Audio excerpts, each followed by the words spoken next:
first thing I'm going to say is I'm going to apologise for background noise. I am unfortunately doing this from a public co-working space, so whenever I'm not talking, I'm going to hit mute so that you can hear what my lovely guests have to say. So I apologise for that. The second thing I want to say is that despite the fact that you've all registered for this and you know full well what the title is, I'm still going to give a trigger warning.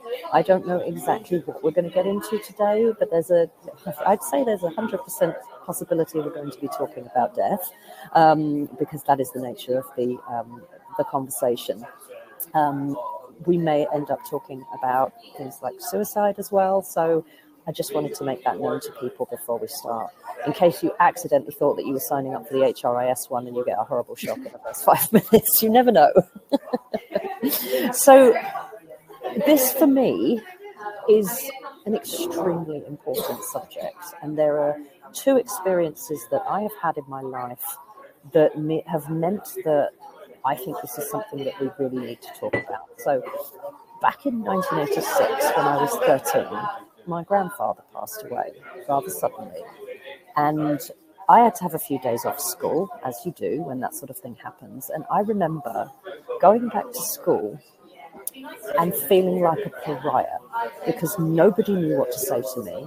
Nobody would talk to me. I know we're talking about teenage girls here, but no one knew what to say. And there was one girl that came up to me and just said, I don't really know what I can say. I don't think there's anything that I can say that's going to make you feel better, but I just wanted to say something.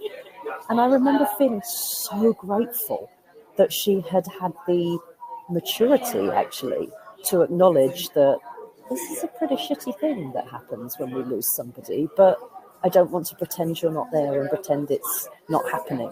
And from that point onwards, I've always made a point of asking people if it's something that they want to talk about, just to say, sorry for your loss. Do you want to talk about it? Do you not want to talk about it? Because that feeling of being ignored for me had a really big impact. So that's my personal reason for this conversation. My professional reason, if you've been on LinkedIn in the last 15 minutes, you will have seen this because I posted about it. A few years ago, I experienced the loss of a colleague who died by suicide. And I remember getting a phone call. I was a standalone HR person in this role.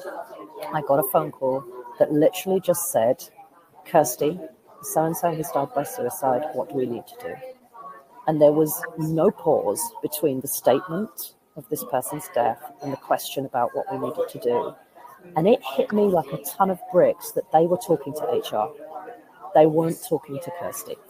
And I actually sat next to him in the office. I talked to him every day that I was in the office.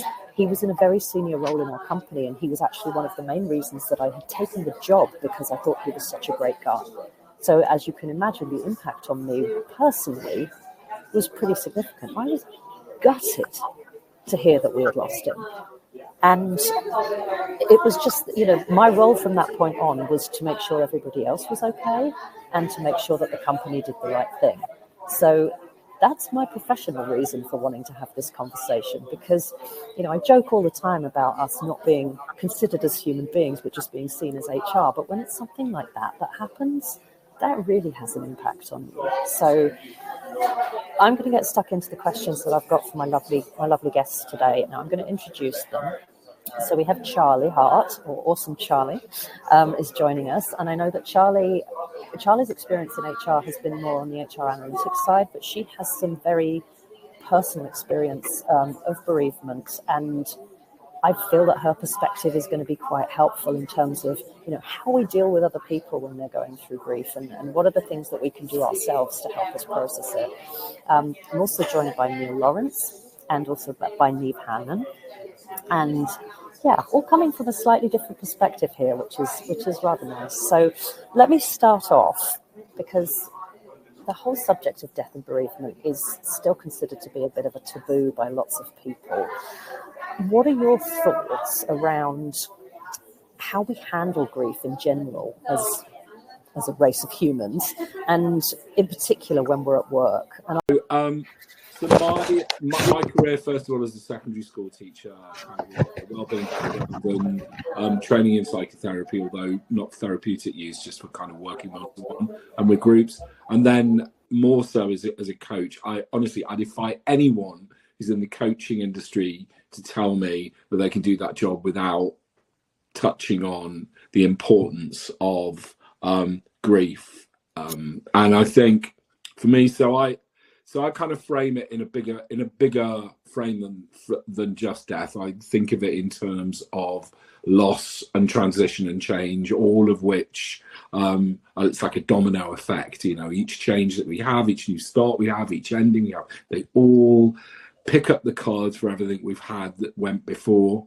My personal history is such that I didn't really find much help within my own community when I was growing up with the kind of rituals around dealing with grief in inverted commas. And I've spent the last 5 years or so doing quite a lot of reading and supporting clients around just kind of reframing that process and taking away the rules about how you're supposed to show up and what people are supposed to say and all those other things.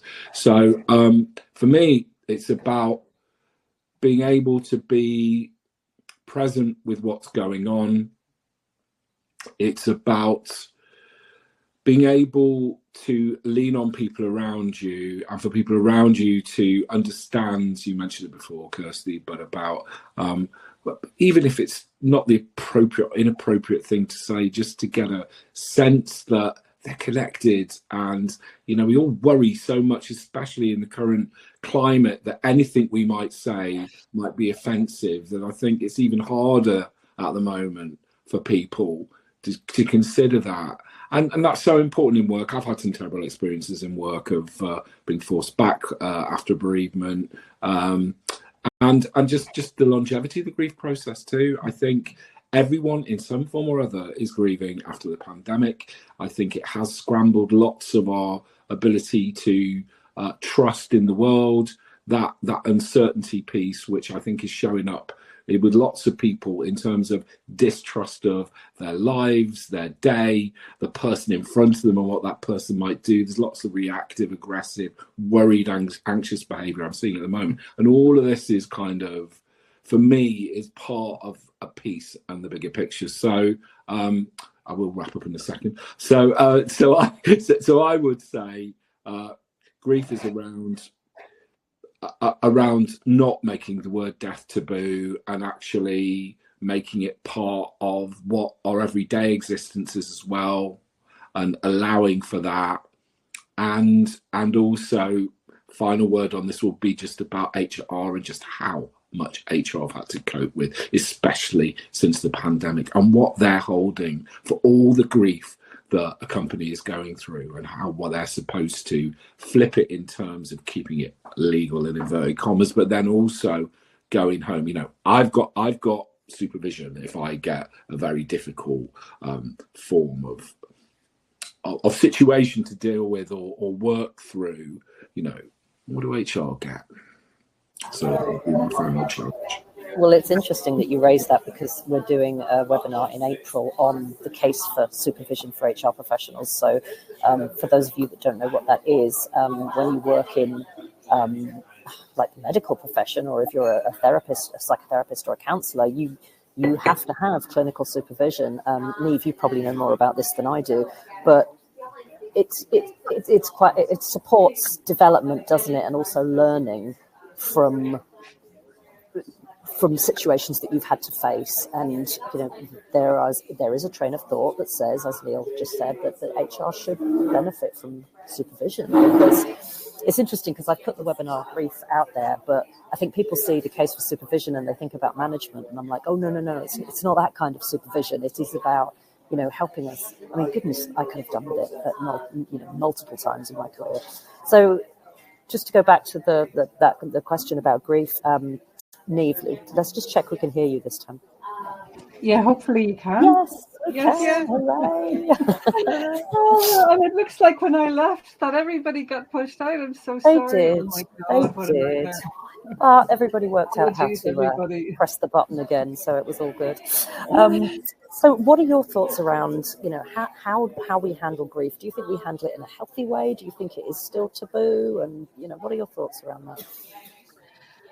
I don't think we necessarily handle it in a healthy way, but I think it's really important to say that everybody handles it differently, and that's okay. That there's no prescriptive way. And if we think that somebody, because often if somebody is showing emotion, for example, that might be okay because at least they're grieving. And then if somebody isn't showing it, well, they're not grieving, they're not dealing with it.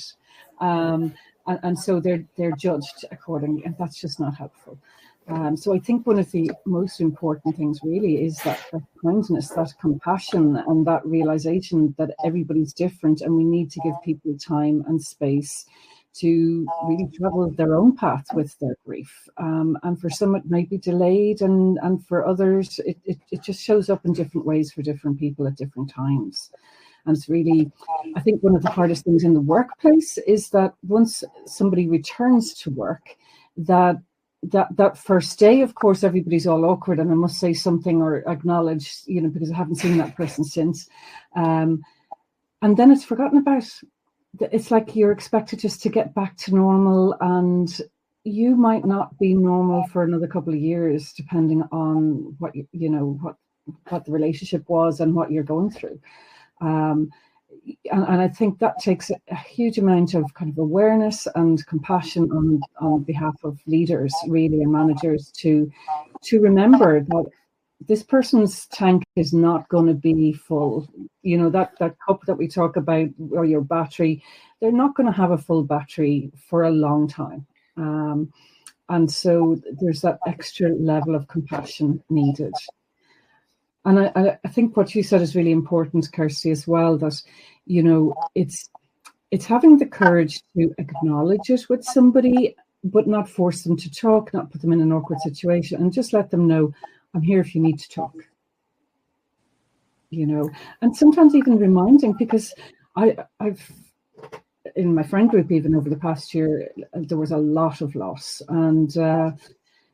And it's even reminding people when they're stressed or when they're feeling burdened at work and everything. It's like, well, but of course you are, because you're also dealing with that grief. And sometimes people have unfair expectations of themselves. They nearly think, I should be able to cope with this, forgetting that they're also dealing with something else. And it's funny when you talk about unrealistic expectations, that brings my train of thought to the vomit-worthy idea of compassionate leave policies in organisations. And sorry, I loathe policies full stop, but I've seen a mixture over the years. The most prescriptive, having an entire list of how many days you got for each kind of relative, which is honestly, it's revolting. Because somebody might be close. I don't know what's going on with the sun here in Ireland, but I look like I'm in the dark at the moment. Yes, you will, Kim. I'm afraid I'm in a public space, and I'm hitting mute every time I'm not talking. But that background noise is a lot of people having meetings around me, and the sun is now blinding me. So this is going well. But no, I mean, somebody might be closer to an aunt than they ever were to their mother. And so some random organisation deciding that you get 2 days off for this relative and 1 day off for that is just, it's horrible. But yeah, and unfortunately in HR, quite often we're the ones that have to tell people, oh yes, you can have 2 days. Like, it's just unbelievable.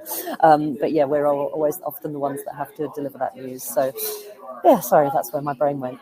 Charlie, what would you add to that in terms of how you think we handle grief, and particularly, the reception that it gets at work, that kind of thing? So there's a lot of parallels between this and my normal line of work, neurodiversity advocacy, because it's all about understanding that every human, every individual experiences the world and the things that happen in the world in unique ways. So we all think, feel and process differently. And it's really important, therefore, not to try to empathise by thinking about how you would feel if it happened to you. So it really kind of bugs me if people say things like, oh, you must be feeling this and you must be feeling that, because they're just projecting the way that their mind works. So to me, understanding that neurodiversity and the huge vast difference between all human experiences, you're halfway there. The next step is the culture of what's it called? the culture of psychological safety, where you feel safe and you actually are safe to show parts of yourself at work, whether it's in general or just to your line manager or your teammates. But if I feel like I'm safe to say I'm having a wave of grief right now and I can't get my head into this complicated piece of project work, I don't want to go home, but can you give me some basic data entry just to occupy my mind and my hands? That would really suit me, without thinking that someone's going to slag me off for it or mock me for it or anything like that. Then I've got psychological safety, you know. So to me, yeah, it's just about understanding the humanity. And what really two things struck me, Kirsty, about your intro. One of which is that because you work in human resources, you were approached in a way that denied that you have any humanity, which is shocking. And the other is, yes, when people found out that I'd lost my teenage son to suicide, they would cross over the road rather than have to worry about saying the right thing to me. And that's incredibly isolating. I'd rather someone said something a bit wrong. I mean, I'm an atheist, but if a religious person said to me, he's gone to a better place, or Jesus will look after him, or anything like that, it's still preferable to somebody crossing the road and pretending they haven't seen me. So it all comes down to humanity, the fact that we are all different, and we do really need an environment where we can be ourselves and be a bit vulnerable and not fear any kind of negative consequences for that vulnerability.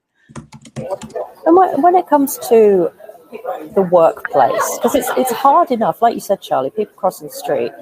I mean, there's a whole other side debate here around what is it that we're so afraid of? Not because it's not that we think we're going to die ourselves, so we don't want to talk to somebody who's had someone die because it might be catchy. Like, it's not that, but there's just something about it that people, I don't know, maybe does it just give people the ick? I don't know what it is that makes us. I think people are really self-conscious that they might blurt out something inappropriate. And, you know, I'm autistic and ADHD, so I'm constantly blurting out things that are inappropriate. So it's kind of baffling to me. I think it's difficulty with emotions too. You know, we don't know how to handle difficult emotions, and we don't want to feel them a lot of the time. And so, you know, particularly in the workplace, traditionally we've been told emotions don't belong here. There's no place for emotions at work. And so, you know, what are you supposed to do? Because we're all humans and we all have emotions all the time, everywhere we go, because we're human. I wouldn't work somewhere where I'm not allowed to have emotions. I'm a human being, not an automaton. Exactly. But I think there is a fear around that. I was thinking about the system, like the whole system upbringing about, you know, we are taught to fear death very early on, and a lot of the work, you know, we spend an enormous amount of time trying to create legacy, importance, avoiding thinking about the fact that we aren't going to be here forever, and as if that's, you know, a terrible thing for us. So when the subject is raised, it becomes something that we're really, really awkward around, and we feel, you know, I think lots of people just feel very, very vulnerable and worried by saying anything at all. So we kind of push the whole issue away. So when it comes to the workplace, as you say, where the person apparently, when we enter the workplace, we're no longer a human being. We're working for whoever. That kind of model, which isn't true. I know in loads of workplaces, certainly not the way that I work. But just bringing the idea of compassion and being human is something that in lots of workplaces needs some either permission to happen or some training even. I do think we're at the point where people need some training around that. I think a lot has been forgotten. And, you know, since COVID as well, we've seen just how uncertain the world is, and we had to deal with those death tolls going up day by day by day, and people do not want to remember that, I don't think. And so we're hanging on even more to the system we've got now, which wasn't working before, And so I think potentially it's even more difficult to engage in those kind of conversations around that. Yeah, that's a very good point. Thinking about it, so I just want to do a couple of questions around. So if it's an HR person who's having to support people who've lost a loved one or a colleague, because it doesn't, I'm not only talking about death in service when it's somebody within the organisation, I'm talking about outside of the organisation. And Sarah has put a point in the chat saying, why just relatives, which is absolutely true. Like for some of us, a friend, our chosen family, but also animals, because we kind of refuse to recognise the importance of pets in so many people's lives, and the fact that loss of an animal is absolutely devastating to people, and we don't really. It does get overlooked or misunderstood, and baby loss as well. If when people experience miscarriages and that sort of thing, we don't really kind of handle that too well. But so in terms of what is some advice that you would give around how we can approach communication with people experiencing grief of any kind in the workplace? Because organizations will continue to look to us as HR professionals to do that. So I can talk from my experience about what I did in the that death and service that I talked about, but I've also had multiple employees who have lost a parent or a relative or a friend or an animal, and so I'm interested in your thoughts, like from a compassion perspective. How do you what advice would you give around communication? And I'll come to you first, Charlie. Yeah, it's a really difficult one, but I think it's people need to understand that the magnitude of what's happened is going to be different between different individuals. I feel like I'm repeating myself a bit here, but yeah, it's really about knowing who you're talking to. I know you've got to communicate these things organisation-wide as well, but if somebody is close to that individual, then sometimes it needs that personal touch. So I had a situation when I went back to work after the suicide of my son. I took 2 weeks off and I went back because I kind of dealt with the immediate thing, but then pushed everything else down, and it didn't come up till much later. But people were very careful to broach the subject of other deaths in service with me very carefully, which was great until it wasn't, because there was one person who died who I'd supported directly. He'd rang me from the London office to say, I'm neurodivergent as well. I saw your talk. I'm dyslexic. I have ADHD. I'm probably autistic. I'm really, really struggling. Just needed a friendly, a bit of solidarity, and we had a mutually supportive chat. And then I found out later that he'd ended his own life by suicide when I'd just gone through that with my son. And it didn't occur to anyone that someone outside of my department in a different office, that would be not only incredibly sad, but also very triggering. So some of us have complex trauma or even PTSD through what we've been through, whether it's a long drawn out death. Like I've got a friend whose son was actually in the same year at school as my friend, and he died very slowly from leukemia. So that was incredibly traumatizing for her. And yeah, I already had complex PTSD, as a lot of late diagnosed neurodivergent people do. We go through life struggling with things and not getting the support we need and not understanding why. But then this on top of it, and it's back with a vengeance.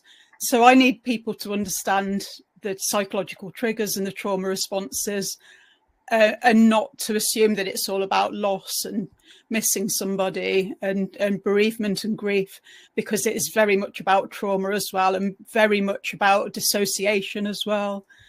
So I kind of rambled on a bit there, but yeah, it's really about getting to know the individuals. Neve, what would you add to that in terms of compassionate communication? And can I check in, Kirsty, are you referring to communicating the news of a death, or just communicating with somebody after they're back at work after a bereavement? I think it's I mean it's a bit of both. I mean, the communication of the death is, in fact, that's one piece of it, but I think the bigger piece is how you communicate with individuals on an ongoing basis.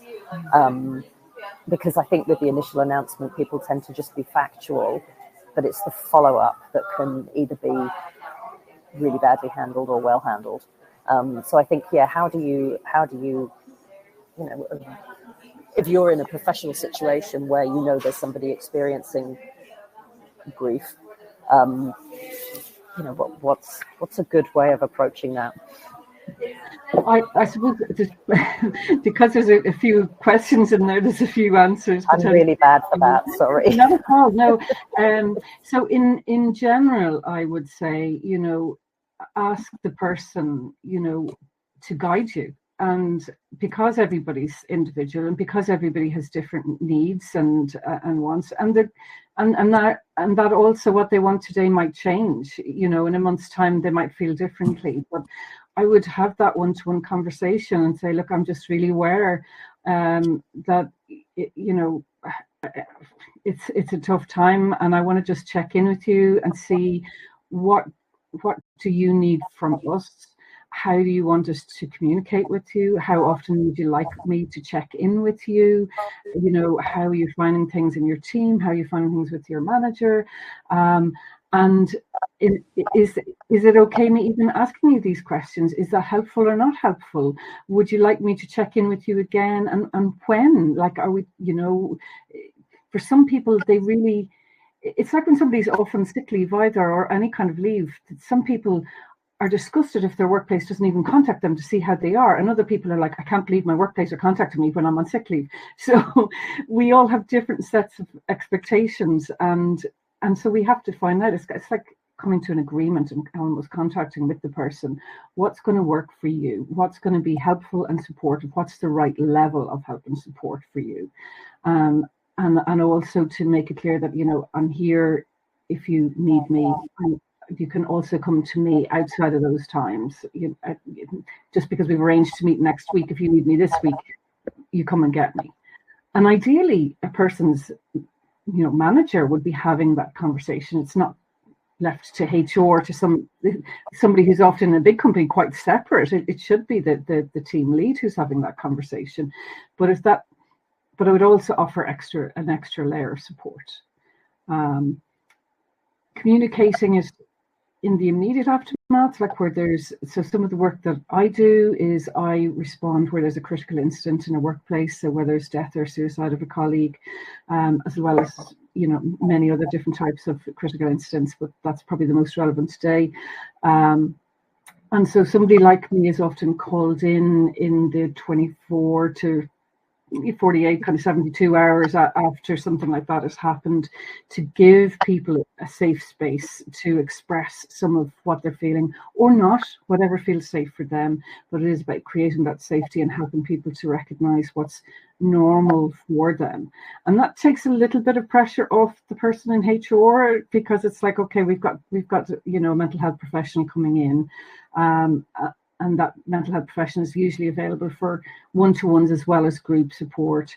And some of the other things that can be helpful when this happens, when there's death of a colleague, for example, you know, are things like letting people come together and come up with an idea of how they might want to remember this person, or how they might want to celebrate their life, or, you know, do they want something, for example, in a month's time where they have a ceremony and plant a tree, or, you know, do a sponsored walk, depending on the circumstance and the person, and, you know, how do they come up with the idea.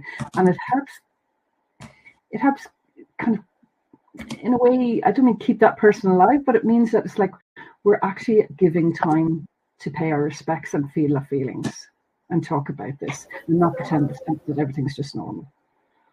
And it's interesting because when I had that situation a few years back, that's exactly what I did. Without knowing what to do, we did a mixture. I say I was a standalone HR role, and because it was the CEO that passed away, so the COO, I mean, they set the business up together. He was absolutely devastated, and so he, I just kind of took the lead on it, and I did a mixture of things. So we got a grief counsellor to come in. If anybody wanted to talk to a stranger, somebody completely independent, then that was an option. And then I basically just asked them what they wanted to do, how they wanted to remember him, how they wanted to handle it. And so I seem to remember having 3 or 4 Zoom calls, because it was really just at the tail end of lockdown. So most people were only coming in the office a day a week, and most of us were at home. The Zoom calls were really interesting because you'd have loads of people would dial in. Some would not turn their cameras or sound on. Some would not turn their cameras on, but you'd hear sobbing, and that was just heartbreaking. And some people had their cameras on and they wanted to talk and they wanted to ask questions. And so it was like sharing stories and some of the funny things that he used to do and that sort of thing.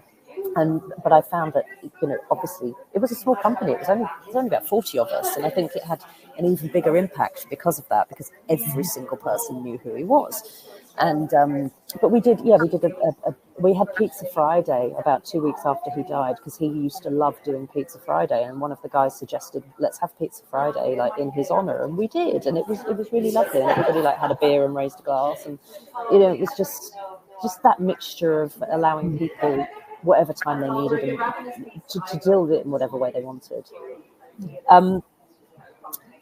Let me ask a question now. So this is one that I don't know if I got this right, but this is, again, what advice would you give to an HR professional who is trying to navigate their way through the death in service of a colleague, and also grieving for that individual themselves? So when you have a shared loss with the people you're supporting in your business, I mean, again, I know what I did.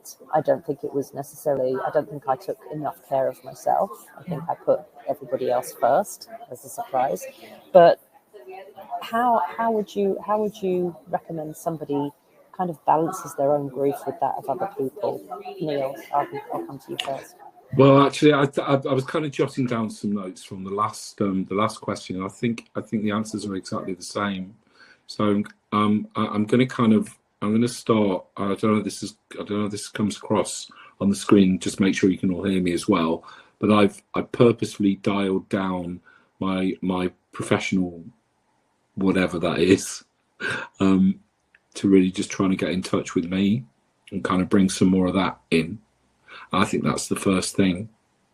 We're all human, and daring to bring ourselves, more of ourselves, not a dangerous amount, and not enough to make us vulnerable, but just enough so that the other person can feel it, and so we can be aware of where we're at.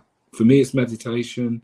As you know, I lead those at a drop of a hat for other people as well, because for me, that's been a powerful way to get in touch and feel grounded. But and I think those questions about what will be helpful right now, it's a two-way process. But the compassion piece, certainly when it comes to meditation and Buddhism, is all about self, loving kindness for self, then others, or put your own oxygen mask on first before whatever flavor of that people vibe on. Then so I'd say, did I just say vibe on? I think that's a really good starting point. And if the other person is quite reactive, or like, I don't need anything, or whatever it might be, I think also being strong enough to be okay. That's the question. It's work for them. They know that your intention is good, no matter what they might have said. And same for self. If you find your immediate reaction is kind of like, I don't need anything right now, kind of like, that kind of parenting piece, and just, okay, I'm going to keep asking myself this. Have I got other people around me that can also keep asking it to me? So I think for HR to have a good connection of people they can signpost others to, especially if it's kind of death in service, if it's in-house, but also that they can access, I think that's really key. Well before anything happens like that, that's well established, because then it's like it's in the brain already about, okay, so I know I can speak to this person there. And crucially, for them not to keep having to go back to CEOs or senior leaders potentially begging for a bit of finance. Is something that they can be trusted with. The other thing I was thinking about was being able to work together and plan with a line manager, whether, you know, that's them having more conversations with their own line manager if it's affecting them, or whether it's the line manager of the person who's died in service, or the team, you know, whoever it is, to actually do a bit of co-planning, because it is about people coming together rather than people feeling isolated. I'm nearly finished, I think.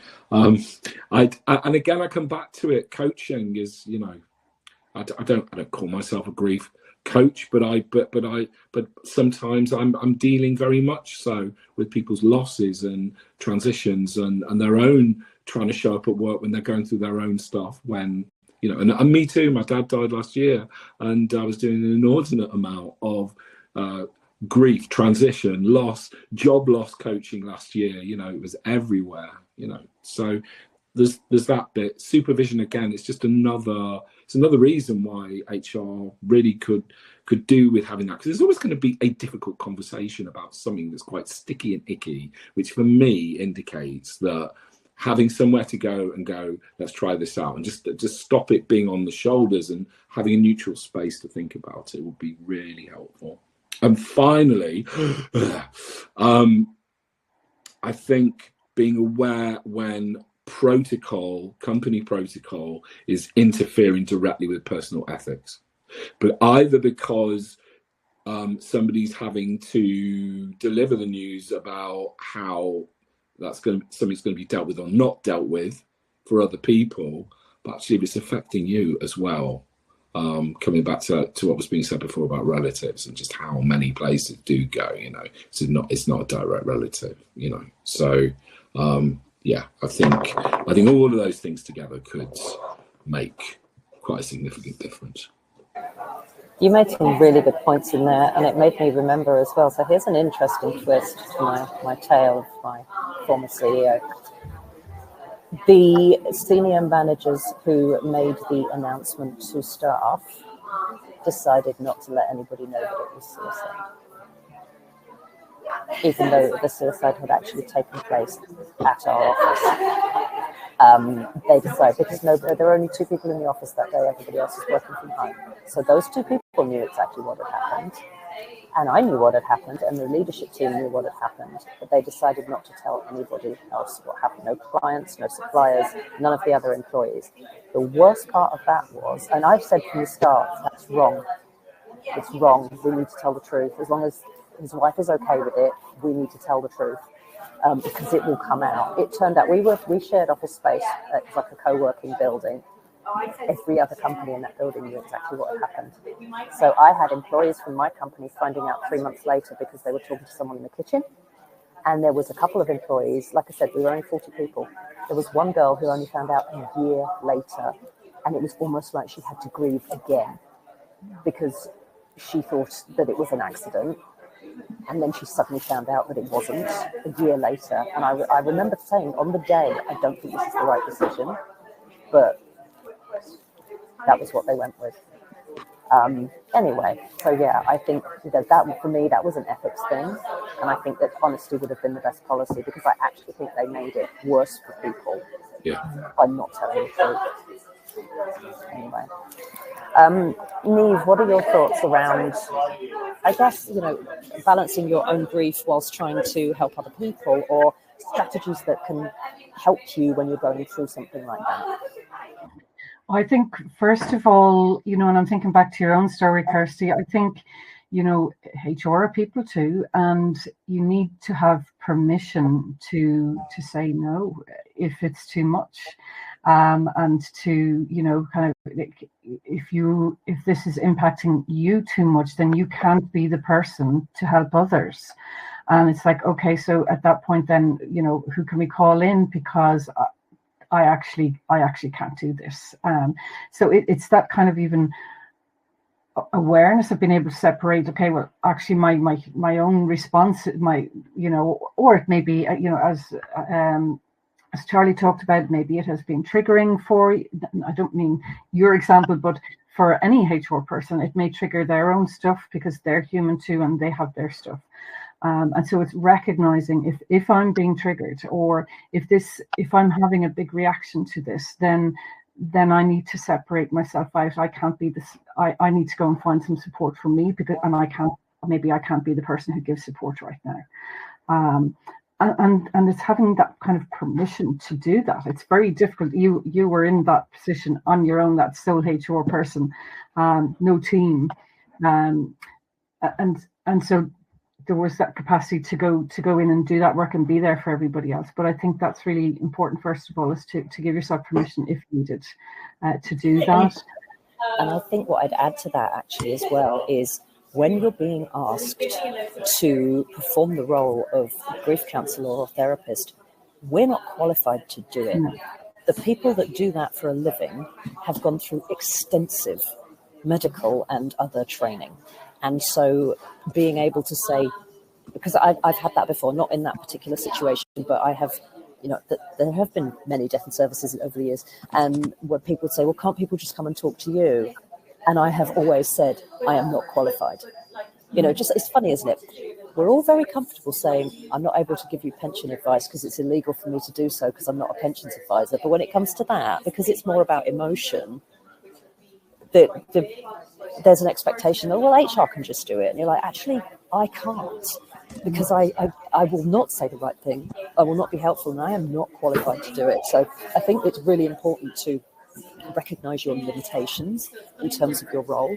And we all know that HR are expected to do multiple things that aren't actually part of the HR role. But that, for me, I think you could do more harm than good if you don't push back on that. So I think that, for me, being able to say, no, we need to spend some money and get someone external who is qualified to come in and do this.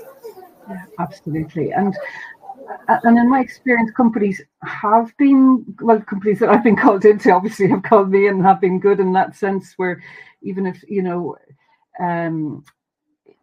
for example, I was called into a company last year where somebody had been held up at needlepoint in an alley in a city, and had a traumatic reaction.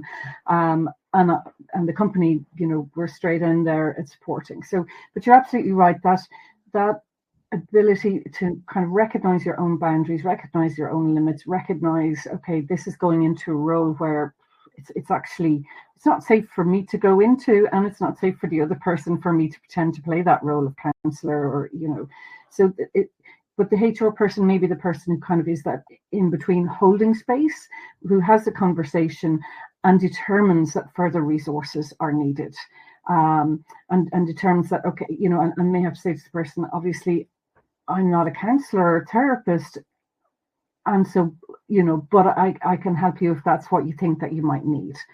And you need to be the person who kind of resources the person who is most impacted. If that's you, then you resource yourself. If it's others, once you're resourced, then you can begin to resource others. But that's just coming back to what I said first. You have to be okay first. And if you are okay to offer that support to others, then it is about kind of looking at, okay, what support systems have we got in place? What are we going to need here? What are we dealing with? Where can I get some advice on this if necessary, if I haven't dealt with something like this before? And this is where Evolving HR, part of it was born because of that ability to kind of reach out and kind of go, guys, I haven't dealt with this before. This has just happened. Can somebody help? So in the ideal world, we'd have those kind of resources at our fingertips and know them before we get into a situation. But it's really important to know our own limits. We can't pour from an empty cup. And that self-care piece and self-compassion piece that Neil talked about is really important. It's as much for us as for it's that circular economy with compassion. We have to be compassionate to ourselves, and then we have more to give others. Yeah, I completely agree. It's funny, but I think it was Neil that said earlier about the humanity side of things, and I can remember saying to the employees after our CEO passed away, like was the first thing that I said to people was, I'm struggling with this. Like, it is my job to support you, but I liked him. I sat next to him. I knew him.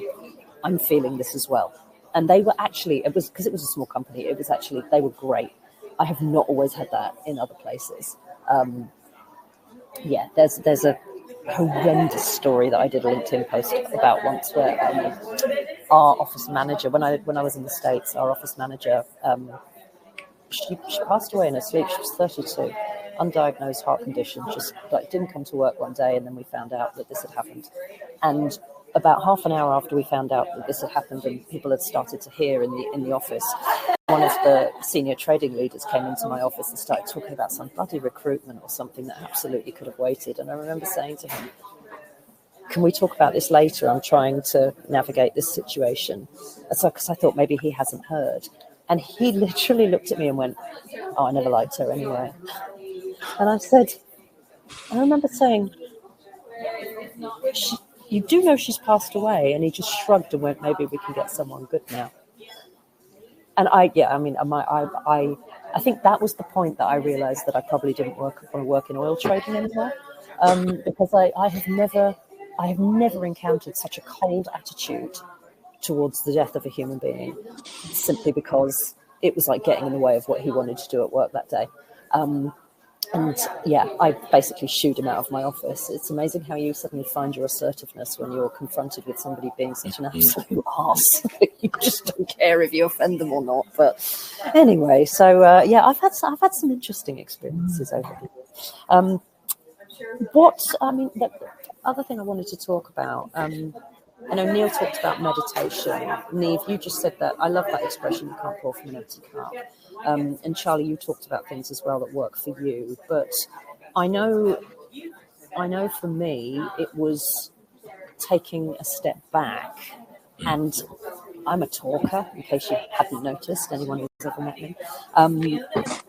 Being able to talk to my husband and my friends about what had happened was really, it has always been very helpful for me in terms of how I heal from anything. But this sort of thing in particular, it's like if I talk about it, I need to kind of externalize my feelings. But what other kind of methods or tools or techniques have you used that you found helpful? And Charlie, I'll ask you this first. You know, I mean, you've been on a heck of a healing journey, but yeah. So, because I'm autistic, I have a thing called alexithymia, which means that you're not always in touch with your emotions. It can be that you're struggling to identify how you feel, or it could be that you seem to be calm, but there's something brewing under the surface, like a tidal wave ready to engulf you. So I've had to quite often take time out of work at very short notice because I've been hit by one of those tidal waves. One time in the middle of a choir performance at work. One time, you know, I mentioned the other employee that died of suicide, but things would happen and they were curveballs, and I had to take a self-care day with no notice at all. So what really helped me is that I could talk to my manager, or she wasn't around, the head of HR over her, and that those people took me seriously. You know, they listened to what I had to say. They believed me. They didn't project how they would feel upon me. They just made me feel like I was safe to open up and express my needs. It's not always enough. And yeah, I've had referrals for counselling, for therapy. It hasn't worked for me, mainly because if I'm really low, I'm not always verbal. So it doesn't work for me to say you have to go and talk to somebody at the same time on the same day every week for 10 weeks or 12 weeks or whatever. That is not accessible to me as a situationally mute autistic person. So what I've got now, and I got it through Access to Work, so it costs nothing, is Brain in Hand. And that's a mental health support app. And it's an app on my phone, and you can build psychological support strategies on it. It's got like a traffic light system. It asks me how I feel. I can type things in. But also, if I need ad hoc support, it's there. If I hit the red traffic light, someone phones me or texts me. If they phone me and I don't want to speak, I'll hang up and they'll text me. If I hit the amber traffic light twice, they do it as well. And I got that free from Access to Work. It's available for students as well, because, you know, students in universities or whatever, they might have similar experiences. So that's all helped. And I do yoga, which helps me to process my trauma as well. If I'm in a really bad place, I can't do it because it's like I'm trapped inside my own head. But if I'm feeling kind of okay, but I need a bit of help, it's perfect. I go for long walks. So I used to regularly say to my manager when we were working from home in the pandemic, I'm not feeling great. Is it okay if I take a long lunch break and make up the time? And she'd say, yeah, going out for one of your runs or one of your mental health walks. Yeah, that's right. And so I was completely honest and upfront. I even put it in my calendar. Everyone knew where I was. Everyone knew I was making up the time. I was never judged for it. And blogging has really helped as well. Blogging, I think. Oh, really? Yeah, I blog my experiences. So, and they're not always, you know, people might ask me how I'm feeling in the run up to or just after a birthday or an anniversary. What they don't realise is how it impacts me. For example, when other people in my son's year at school got their GCSE results, learned to drive. If it's one of his sister's birthdays and it should be like a happy family occasion, but there's somebody missing. All of that stuff you might not think about unless you've gone through it. And I don't want to burden people with it all the time, so I write about it. And then if they do want to understand, they can go and read the blogs. But if I have intrusive thoughts like, what could I have done differently? Should I have picked up this sign? Should I have done this and that? If I write about it, it puts a full stop. So I'm not ruminating on it. So blogging has really, really helped me. Yeah, I'm a big journaler. Again, it's externalizing what's going on in your head, either verbally or written word. It is a big help for me. Yeah, how about I get you? churn Neil? Otherwise. Yeah, if it's just in my head, it churns, you know. So I'm going to try and make this quick because I just had a complete neurodivergent splurge at that question. I got 5 exploding stars at once in my... Sorry, Neve, you've got 3 of us on this call today. Right, so, okay, so I'm just going to throw all this in and people can make sense of it or not. The first thing I thought about was a thought I'm having with another colleague at the moment, which is, where do spiritual leaders go when they've got to deal with death and bereavement on such a day-to-day basis? So there's something about that. But also, a colleague of mine, we've been working with terminally ill people at work, and we were wondering about the ramifications of setting up a group. She's a counsellor. Obviously, I'm a wellbeing coach at times, so we were talking about that, just the idea of that. And I think groups can be great, but there's so many groups that feed each other's difficulty and almost get off on it. I have a big proviso. There's one provider particularly where I think I can't, I'm not going to say it out here because it's I probably can't, but there's one platform in particular that really worries me, and I've seen some worrying stuff on there. However, for me, loving kindness meditation, okay, like this: may I be happy, may I be healthy, may I be free from worry. Spend your time with that. Really breathe it in and breathe it out. You don't have to sit still. I've got lots of neurodivergent clients who can't and won't, and it's not going to help them. You do it when you're running, you do it when you're making the tea, do whatever, wherever it's right, but just land in with that and bring something for yourself. And just a final thought just about my own experience. So I was too proud to reach out to people. As a disabled guy with PTSD and fibromyalgia, I wanted to do everything myself. When I finally reached out to people and let them in and was brave enough to do that, my whole world changed, and my ability to process and deal with grief and show up with grief just was transformed. Okay. Wow, that is powerful. Neve, have you anything that you would add to that in terms of Yeah, I just exactly what Neil said. It is very powerful, that human connection. We need others. We can't be born to be isolated. We're tribal. We need connection to others, and particularly when we've just lost a connection with somebody who's really important to us, then that need to connect is. It's like there's a vacuum there, and it takes a long time to you never fill that void that person has left, but we need that connection, and we don't. Sense of isolation is what can be just so hurtful. If somebody doesn't say anything to you or crosses the other side of the street, or you prefer them to say the right thing, that it's the reaching that's important. It's not even if you get it wrong, it's that you're letting the other person, I'm reaching out to you, and even if you don't need that right now or you don't want to connect right now, that reach is there, and we feel that. And for me, self-care is just hugely important in all that we do, and particularly when we're looking after others. We have to be able to mind ourselves first.